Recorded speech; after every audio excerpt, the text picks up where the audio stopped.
आज मैं बहुत खुश हूँ क्योंकि आज पूरे 11 साल बाद अमेरिका से मेरा दोस्त अपनी पढ़ाई पूरी करके वापस लौट रहा है। उसने फिज़िक्स में पीएचडी पूरी कर ली है। उसका मानना है कि दुनिया में जो भी कुछ हो रहा है उसके पीछे फिज़िक्स छिपा हुआ है।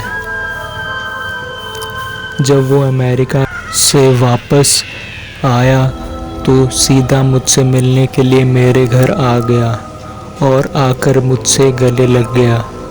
मैं भी उसे देखकर काफ़ी खुश हो गया। मैं बोला, अरे शिवम, अमेरिका से कब लौटा और तुमने मुझे बताया भी नहीं। शिवम बोला, आज ही लौटा हूँ और तुम्हें सरप्राइज़ देना था इसलिए नहीं बताया। मैं और शिवम काफ़ी देर बातें करते हैं। मैंने कहा, आज रात खाना तुम्हें मेरे घर ही खाना है और खाना खाकर हम बाहर घूमने चलेंगे और खूब मस्ती करेंगे। शिवम मान जाता है। खाना खाकर हम दोनों बाहर घूमने चले जाते हैं। मैंने घूमने के लिए जगह पहले से सोच रखी थी। मैं शिवम को एक पुराने मंदिर में ले जाता हूँ। शिवम बोलता है, ये तू मुझे कहाँ ले आया? मैंने कहा, ये कोई आम मंदिर नहीं है, यहाँ भूत प्रेत रहते हैं। इस मंदिर में लोगों ने काफ़ी सालों से आना बंद किया हुआ है। तभी पीछे से एक बूढ़ा आदमी आता है। देखने में वो पुजारी की तरह दिख रहा था। शिवम उस पुजारी से पूछता है, क्या यह सच में भूत प्रेत रहते हैं? पुजारी गुस्से में हम दोनों को घूरता है और बोलता है, यहाँ से चले जाओ। मैंने कहा, हम अभी अभी तो यहाँ आए हैं और ये मेरा दोस्त अमेरिका से 11 साल बाद आया है। इसे ही यहाँ घुमाने लाया हूँ। इस मंदिर में साफ सफाई भी नहीं थी। पुजारी मुझे और शिवम को मंदिर के एक कमरे में ले जाता है और कुछ ना बोलकर बाहर आ जाता है और कमरा बाहर से बंद कर देता है।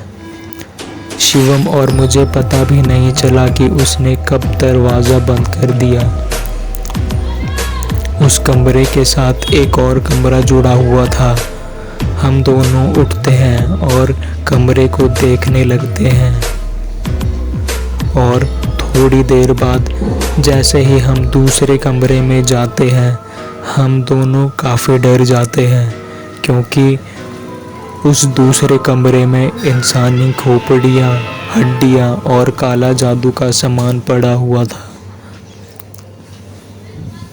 हम दोनों घबराकर कमरे से बाहर निकलते हैं और जिस दरवाजे से घुसे थे वहाँ जाके उसे खोलते हैं, पर दरवाज़ा तो बाहर से बंद था। हम दोनों काफ़ी कोशिश करते हैं पर वो दरवाज़ा नहीं खुल रहा था, ना ही टूट रहा था। पीछे से किसी के अचानक हंसने की आवाज़ आती है। हम दोनों चौंक कर पीछे देखते हैं तो मेरे पैरों से ज़मीन खिसक गई थी। हमने देखा कि यह वही बूढ़ा पुजारी हंस रहा है जो हमें बाहर से बंद करके चला गया था। यह इस बंद कमरे में कैसे घुस गया? यहाँ से बाहर निकलने का तो बस यही एक रास्ता था। मैंने आज तक सिर्फ सुना ही था, आज देख भी लिया। वो पुजारी आगे बढ़ता है और हम दोनों को खूब मारता है। हम दोनों बेहोश हो जाते हैं। अगली सुबह मंदिर का ट्रस्टी आता है और कमरे का दरवाज़ा खोलता है। हम अभी भी बेहोश ही थे।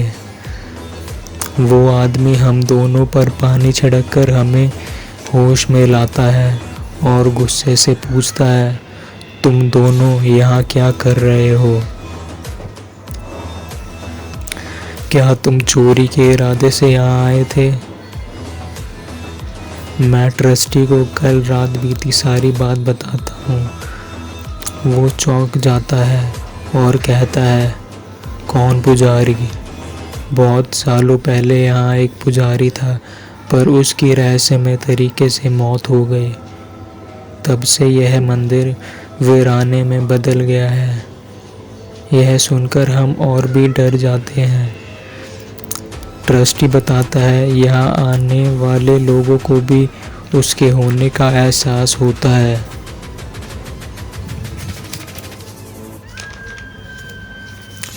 आज के बाद कभी यहाँ वापस मत आना। हम दोनों मंदिर से बाहर निकलते हैं